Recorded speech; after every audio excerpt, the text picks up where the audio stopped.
देखिए, आज बड़ा सौभाग्य का अवसर है कि महाराज जी श्रीमान जीएनदास जी हमारे बीच में हैं। उनका पवित्र आगमन है, गौ माता की पूजा और आराधना हुई, गोपाष्टमी का पवित्र अवसर है।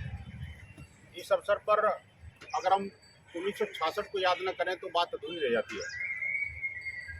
इसी गोपाष्टमी के दिन 1966 में बोट क्लब पर एक विराट गौ भक्तों का एक समागम हुआ था।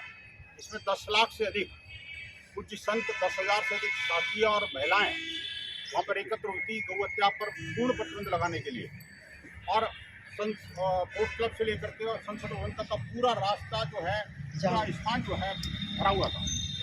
और सभी की इच्छा थी, स्वामी कर्पात्री जी महाराज मंच पर थे और 3 जगत को शंकराचार्य स्वयं विराजमान थे वहाँ पर।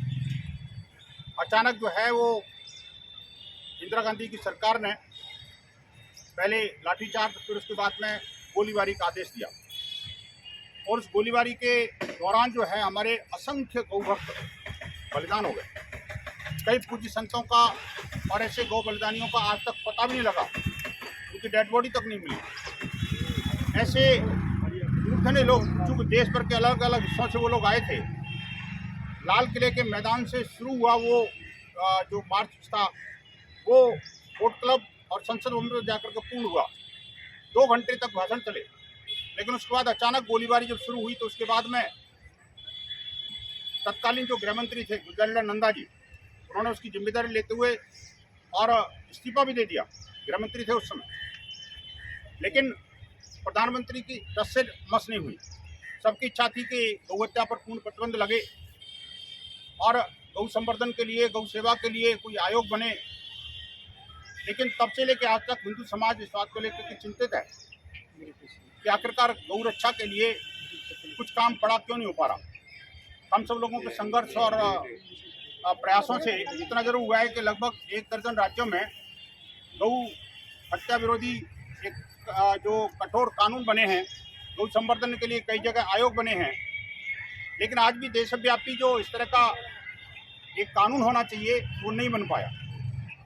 आज हम सब लोग संकल्प लेंगे दोबारा से कि गौ माता की रक्षा के लिए और गौ संवर्धन के लिए हम सब लोगों से जितना बन पड़ेगा उतना हम सब लोग अपना अपना कंट्रीब्यूशन करेंगे। क्योंकि हम सिटी में रहते हैं, बहुत ज़्यादा गौ सेवा नहीं कर पाते, क्योंकि गौ माता यहाँ बहुत कम है संख्या में।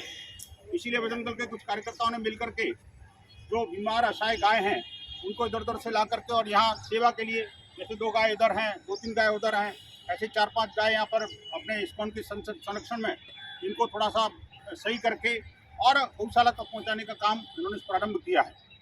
हम सब लोग मिलकर के भी प्रतिदिन जो गाय के लिए रोटी निकालते हैं, साथ ही साथ कुछ पैसा प्रतिदिन गुल्लक में डालें। और साल में एक बार कम से कम गोपाष्टमी के दिन या गोवर्धन पूजा के दिन कम से कम जाकर के किसी न किसी गौशाला पर परिवार के साथ जाएं। और वहाँ पर जो गौ प्रोडक्ट बनते हैं, गौ उत्पाद बनते हैं, पंचगव्य है, गौ माता का दूध है जो बाजार में मिलता है आराम से, गौ घृत से दीपक जलाएं।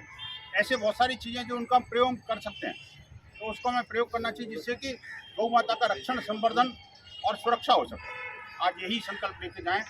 बोलो गौ माता की। आज हमारे प्रथम जी ने और संकल्प लिया है